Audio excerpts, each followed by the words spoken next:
better late than never. I have the Huawei Mate XS 2 here. Now, I've talked about this for a while. I've had it for a while. I got it while I was at IFA. While I was in Germany, Huawei was nice enough to give this to me there. It's a fantastic phone. It's a very interesting phone because it's not running Android. It's running their Harmony OS, and it looks like Android. It feels like Android. In some ways, I think it might even be better than Android. It feels like a really good balance, kind of between. It feels like a blend, a little bit almost between the Google Pixel version, the kind of the stock, but very, I don't know, just the way they do it. I really like the way Pixel does Android, but it's not quite one UI. Basically, if you took Google and you took what they've done with their operating system with Android and then kind of blended it with maybe MIUI, that might give you a good balance because it has very much kind of like a MIUI icon feel, but the news feed and some of the other stuff is really nice on here. The integration is very snappy, very responsive. Doesn't have Google services. And I think you might can. It's kind of weird because inside the US you cannot, at least from what I've tried. And it's funny because I got a buddy or two that have this internationally and they're like, oh yeah, I was able to get this app and I can use Google services or at least get them emulated on there. I was not successful in doing that. However, it has Android emulation support. So it reminds me a lot of the olden days back with BlackBerry 10 where we would use the Android runtime and it would have Android emulation and I was still able to do a lot of things. So the thing here is they have an app, it's called AppGallery. So this is kind of weird. It installs the APK files, APK being Android installation files. You install them straight on here. You see I've got Instagram, I've got Reddit, I've got TikTok, I've got Twitter, I've got Boom Beach. I've got most of the things that I use. And that's kind of the big emphasis here. You can get most of the things that you normally use, and if you can't, there's an alternative built into the app system. So it's kind of like a mirror site. So basically what happens, you go into AppGallery, and then it pulls up. They even have their own incentives. Like they have their own incentives for stuff on here. Like they'll give you free points and coins for certain games and stuff. It's been a pretty decent experience. However, whenever you go to install something, so let's say I want to install Lords Mobile, what it does, there's an install button down here. This one's native in the gallery, but sometimes it'll send you like APK Pure, it'll give you like a mirror site. So if you've ever had to sideload an APK before, or if you ever use APK Pure, you've used some of these APK websites to get apps installed, well, that's pretty much what it's like. If you remember back to the days of when you used to have to install Fortnite by going to their website, downloading the file, and installing it that way outside of the Play Store, that's basically what you're doing here. It's sophisticated side loading that looks like you're actually installing it from the App Store. So I don't really have a problem with that. And realistically, not many people in the US are going to get an experience to use this phone, but that's a real shame because it's a fantastic phone. I remember I saw the first Mate XS or maybe it was just a Mate X. I can't remember. I saw it at CES 3 years ago. The very first time I went to CES, I saw it. And now here I am on the precipice, on the eve of CES 2023, just a couple days away from making this video, and I use this phone quite a bit. I carry a SIM card around in it. I don't get 5G here in the US. I've used it with AT&T. I've used it with T-Mobile. I put my SIM in here. I get 4G LTE. That's mostly good enough for me. Not really good enough to recommend buying it because MSRP was like over $2,000. I think it was like $2,200. But the hardware, the sophistication, I'm going to show you something here. So when you look at the best of what we get here, the best and brightest Samsung has put out here, it's a pretty thick, chunky boy. It's not really all that thin. It's very, very heavy. It feels dense and it feels bulky. But also, you compromise with the front screen. Now, the front screen has gotten bigger. It's got a little bit more real estate. It's very tall, but it's not the same size as a full-size phone. So when you take a look at the Mate XS2, it reminds me very much of almost like the Note form factor. It's about the same size. It's got like a 6.5-inch screen. Actually, it's a very nice size screen, and then when it opens up, you get the over 7.8-inch screen, which is really nice. So I'm going to show you this because this is also the case that came with it too. It conceals the other part of the phone.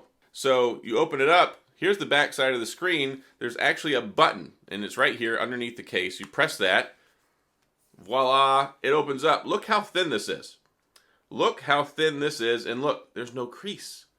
It's nice, and it's flat, it's thin, it's light. I let my kids look at it, I let my wife look at it, and they're like, wow, this is so much nicer and so much more sophisticated than what you get with the more rudimentary, bricky, blocky design you get with the Samsung.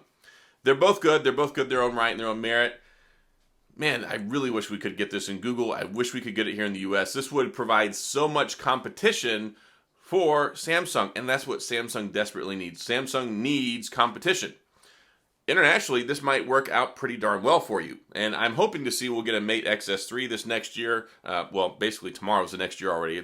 This is the very last video I'm making of 2022, but I love this phone. I really enjoy it. It's got the USB-C down here on the bottom. It charges, I believe it's 66 watts, which is pretty fast. It doesn't do wireless charging. It doesn't do reverse wireless charging. It does reverse wired charging at 5 watts. So you can actually connect a cable and charge something with this, which is a little bit more rudimentary technology, but it's pretty nice. And this is a big screen, big Quad HD Plus screen. You've got the big 120 hertz refresh rate. It's a really nice phone. And then so you close it up, and then the case slides right back over it.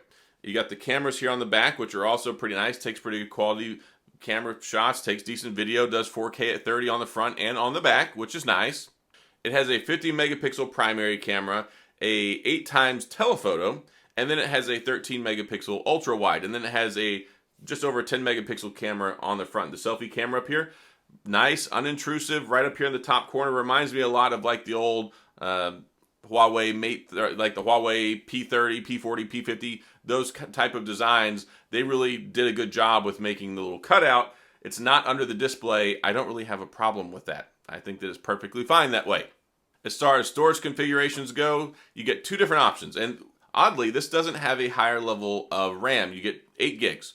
So you get 8 gig and 256, or you can get the 8 gig and 512. I have the 8 gig and 512. Plenty of storage here. 256 is a baseline. I think is a great way to go. I really love that they do that, especially like my Sony Xperia 1 Mark IV, same way, 256. And it's got internal SD card support as well, so you can throw extra storage in there if you need it. Stereo speakers, got the speaker set up on the top and the bottom. It has nice sound experience. Overall, I really like the design on this. It feels a lot like I'm holding almost, it reminds me a lot of the Note 10 Plus, which was a very, very, very good phone. It has kind of a little bit of the barrel design to it that the Note 10 Plus and the Note 20 Ultra had on them. So design-wise, I think it's good. The cameras are pretty decent. I'll show you some camera samples that I have here. I've took some, and you'll see I took some while I was in Hamburg, while I was in Germany, which was the day I got this phone from Huawei. And then I took some more here recently. But I think the photos are pretty good. It's definitely capable, definitely competent. It's not the greatest in the world. We're talking about year-old cameras basically now. It's also got the Snapdragon 888 in there. So it's not as advanced on the computational photography. We're fixing to roll out with the Snapdragon 8 Generation 2 with the Samsung phone and the OnePlus phone and those guys here at the beginning of 2023. So we're kind of in the territory. A couple months from now, probably, I think April is when this one came out, we'll probably see stuff on the Mate XS3.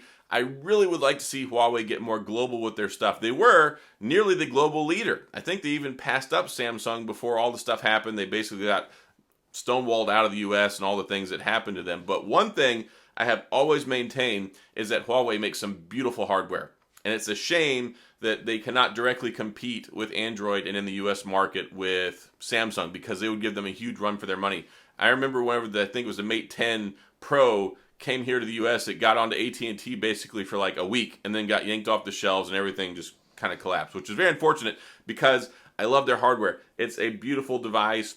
It's got a big battery. So there's 2 different battery sizes. Funny, the 8 gig 256 has just over a 4600 milliamp, and the larger model with the 512 international model actually has just over a 4800. So rounds up basically to about 5000 milliamp. The battery life's pretty good. I have pretty good battery life with it. And one thing that I love to do with this, and I brought my glasses out here. I've got these Rokid Air AR glasses. I just recently made a video about this. These things work and pair. Well, not pair like Bluetooth pair, but I mean pair as in like you match up steak and lobster for surf and turf. Like, these are a great match. I'm not trying to sell you on anything, but I use these. You don't even need to use the Rokid app. The Rokid app is okay, but you have native display out through the USB-C with this. You plug it in and you get the big, nice, beautiful format. You can see the phone screen on the glasses. Then you can use Netflix. You can use all the other stuff on there. It works so well. So just throwing that out there. If you have one of these and you have an interest in getting these, it is a match made in heaven. It works so good. And also, honorable mention, these have been my favorite earbuds of 2022. The Huawei FreeBuds Pro 2 Absolutely love these things. They've been all over with me. I had them in Germany. I've taken them to LA, took them to New York. I fly with them. The only thing I don't like about them is the battery life is about 3.5 hours when it comes to using them in active noise cancellation mode. I love these things. They have decent charge battery.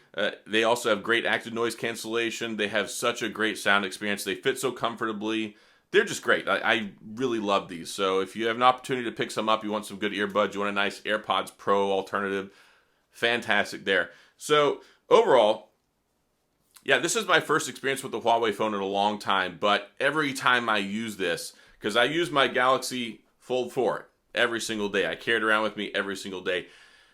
And then I use this, I'm like, man, there's just so much potential that Samsung has there that they really could take it up a notch. They've got more experience. They've made more devices. I can't wait to see what Huawei does with the Mate XS3, presumably that we'll probably see around April, May timeframe, if I remember correctly. But they did a fantastic job with this phone. I like it. I wish more people could experience. If this thing had a stylus, that would just be the icing on the cake. I love the stylus with my Fold, but this could really, if it had a stylus, it would be so good. So I really like the way it deploys. You just undo the little fold here and press the button, opens right up. It's so thin, it's so nice. It feels like you're kind of holding it. Feels like you're holding it like a little tapestry. It's got the little bulkier side over here. The case actually kind of props it up, holds it open a little bit, like gives you a handle portion on the back, and then you just get this nice, beautiful screen. The screen is beautiful, nice, bright, gorgeous, so thin. Like, it's so thin, and it works so well. So, a big thanks to Huawei for giving me this phone. I don't even know if I got to return it. I hope not. I've had it for a long time, but it's a fantastic device, and it really makes me wonder what could be if they were more of a global presence. But HarmonyOS, it's been working pretty well. There's a couple things that I'm like, all right, I don't have my Google services. I wish that I did, but for most things, I've got workarounds for them. I've installed the APKs, the AppGallery and all that great stuff. It works. It actually works pretty well. It's pretty well seamless, and there's a lot of apps there that you can get a hold of. So mostly the experience is very similar, but it feels very smooth, refreshing, nice, and it's pretty good. So that's all I've got. If you have any questions or comments, please go down in the comment section. I will get back with you. Interesting phone for sure, and I'm definitely a fan. If you enjoyed the video, please hit the like and the subscribe button and the little notification bell if you want updates when new videos come out. And as always, thanks for being here. I appreciate you watching, and I'll see you guys next time.